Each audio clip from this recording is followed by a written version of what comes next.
En esta ocasión vamos a hablar sobre un caso especial que se dio justamente en 1997, para ser específicos, el 25 de septiembre.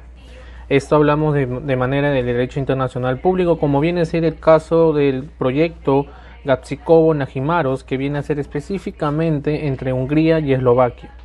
Cabe resaltar que para la época del 25 de septiembre de 1997 estamos hablando directamente del país de Eslovaquia.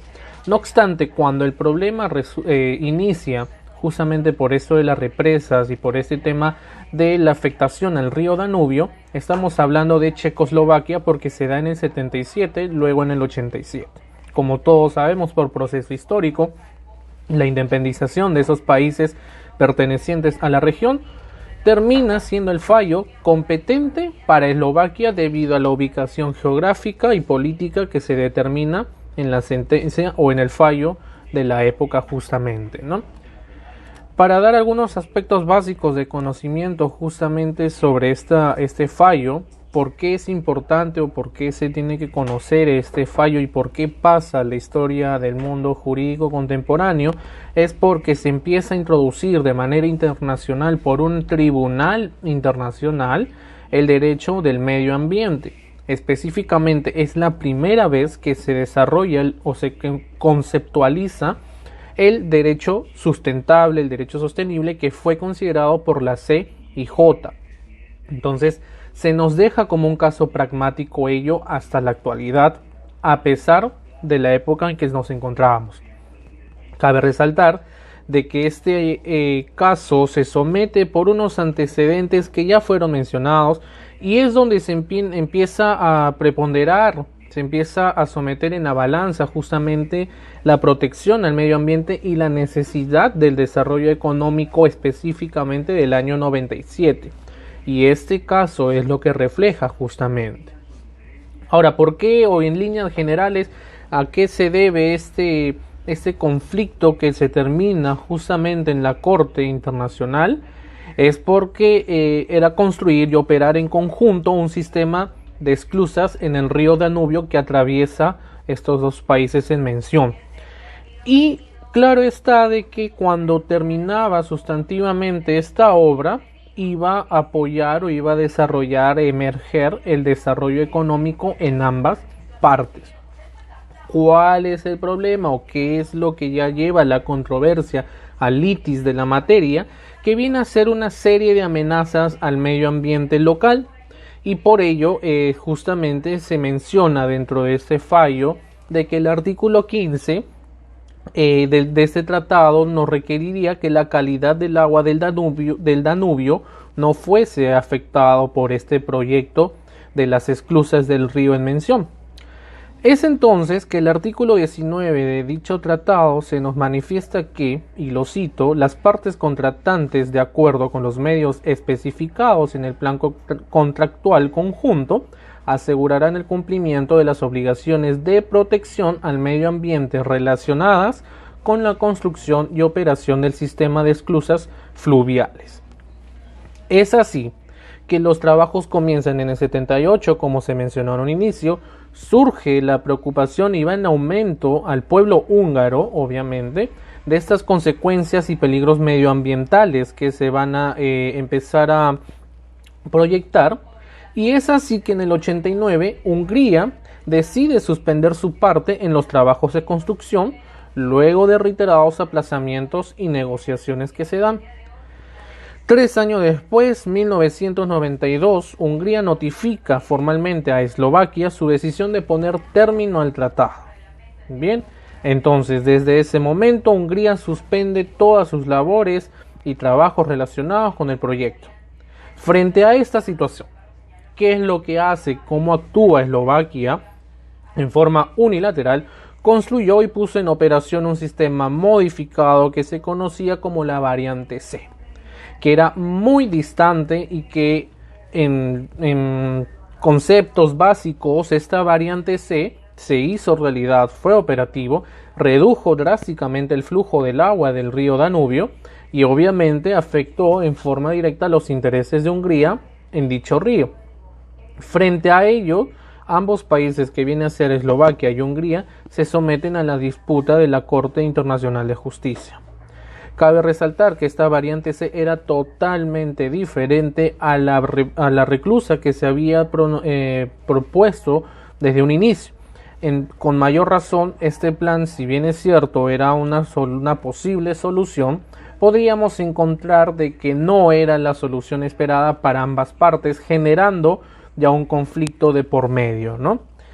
¿Qué nos dice la Corte Internacional? Muy aparte de lo que hemos mencionado al inicio, de que esto deja un hito por el derecho ambiental y el derecho justamente sostenible, economía sostenible y todos los afines, es que la Corte Internacional basa su decisión sustantivamente en el derecho de los tratados y en el derecho de cursos de aguas internacionales. Entonces, cito textualmente que la Corte concluye que Hungría había violado el tratado de 1977 al suspender los trabajos en el proyecto y que esta violación no se encontraba justificada por un estado de necesidad ecológica.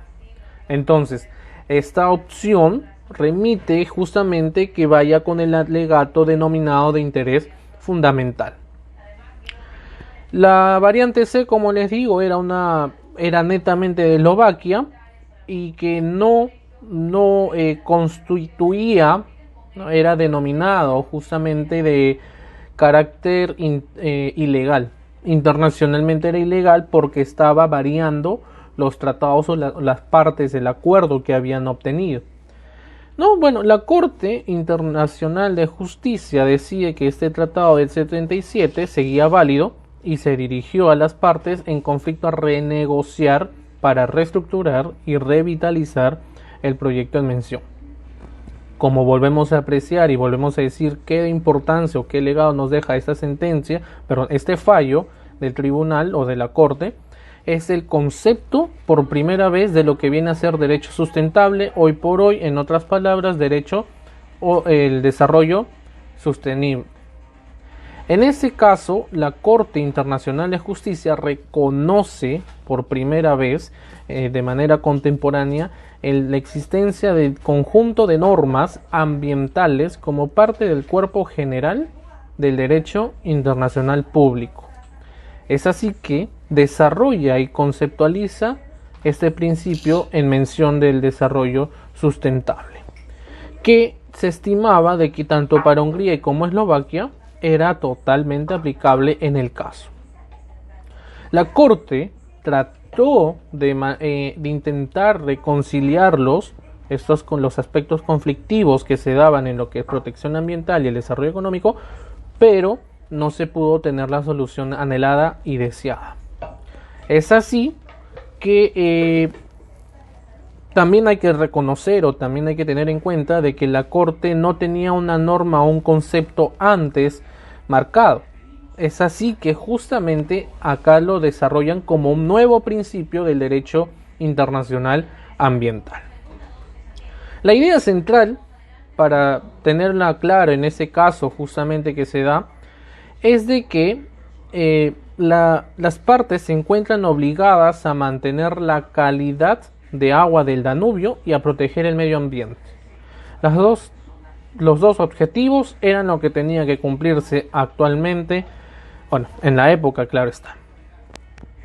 Asimismo, tenemos que ser conscientes de algo, que la humanidad ha interferido constantemente con la naturaleza, y es así que la Corte se declara conscientemente de que esta materia en protección al medio ambiental, la vigilancia y la prevención son aspectos relevantes para ellos y podían tener una intervención directa en la Corte. Es así que la necesidad de conciliar el desarrollo económico con la protección del medio ambiente es adecuadamente expresada en el concepto del desarrollo sustentable. Y es ahí donde radica la importancia que tiene este fallo, el fallo del 25 de septiembre de 1997 de la Corte. No obstante, cuando fundamentan, justamente cuando se dan los antecedentes, el presidente del tribunal de la Corte, justamente Willy Mantri, buscó algunas fuentes que le pudieran ayudar, y lo cito algunas que otras, Tenemos como antecedentes la Conferencia sobre Desarrollo y Medio Ambiente en Canberra en 1971, en Phoenix, la reunión de expertos en Suiza en junio de 1971, en el mismo año, la Conferencia de Estocolmo de 1972, específicamente en la Declaración de Estocolmo en el principio 11, donde se subraya la necesidad del desarrollo tanto como la necesidad de considerar el tema ambiental en el proceso de vías del desarrollo.